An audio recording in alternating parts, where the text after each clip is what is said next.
शिर्डी प्रतिनिधी. साईबाबांच्या भक्तीला देश-विदेशाच्या सीमा नसल्याचे पुन्हा एकदा अधोरेखित झाले. जर्मनीतील तब्बल 41 परदेशी साईभक्तांनी शिर्डीत येऊन श्री साईबाबांच्या समाधीचे अत्यंत श्रद्धा आणि भक्तिभावाने दर्शन घेतले.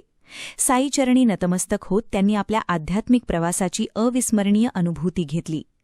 दर्शनानंतर या सर्व साईभक्तांनी श्री साईबाबा समाधी मंदिरातील स्टेजवर सुमधुर साई भजनांचे सादरीकरण केले. त्यांच्या मधुर स्वरांनी आणि साई नामाच्या अखंड गजराने संपूर्ण समाधी मंदिर परिसर भक्तिरसाने भारावून गेला. देश-विदेशातील भाविकांनीही या भक्तिमय वातावरणाचा मनसोक्त आनंद घेत टाळ्यांच्या गजरात या साई सेवेचे कौतुक केले. यावेळी श्री साईबाबा संस्थानचे मुख्य कार्यकारी अधिकारी गोरक्ष गाडीलकर भा.प्र.स. यांनी जर्मनीतील सर्व साईभक्तांचा शाल व स्मृतिचिन्ह देऊन सन्मान केला. त्यांनी परदेशातून येणाऱ्या साईभक्तांमुळे साईबाबांच्या श्रद्धा व सबुरीचा संदेश जगभर पोहोचत असल्याचे सांगत त्यांच्या भक्तिभावाचे कौतुक केले. शिर्डीत आलेल्या या जर्मन साईभक्तांच्या भक्तिमय सेवेमुळे साईनामाचा जागतिक महिमा पुन्हा एकदा अनुभवायला मिळाला. श्रद्धा, सबुरी आणि मानवतेचा संदेश देणाऱ्या साईबाबांच्या चरणी विविध देशांतील भाविक एकत्र येत असल्याने शिर्डीचे जागतिक आध्यात्मिक केंद्र म्हणून असलेले महत्त्व अधिक अधोरेखित झाले. शिर्डी प्रतिनिधी. साईबाबांच्या भक्तीला देश-विदेशाच्या सीमा नसल्याचे पुन्हा एकदा अधोरेखित झाले. जर्मनीतील तब्बल 41 परदेशी साईभक्तांनी शिर्डीत येऊन श्री साईबाबांच्या समाधीचे अत्यंत श्रद्धा आणि भक्तिभावाने दर्शन घेतले. साईचरणी नतमस्तक होत त्यांनी आपल्या आध्यात्मिक प्रवासाची अविस्मरणीय अनुभूती घेतली.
आहे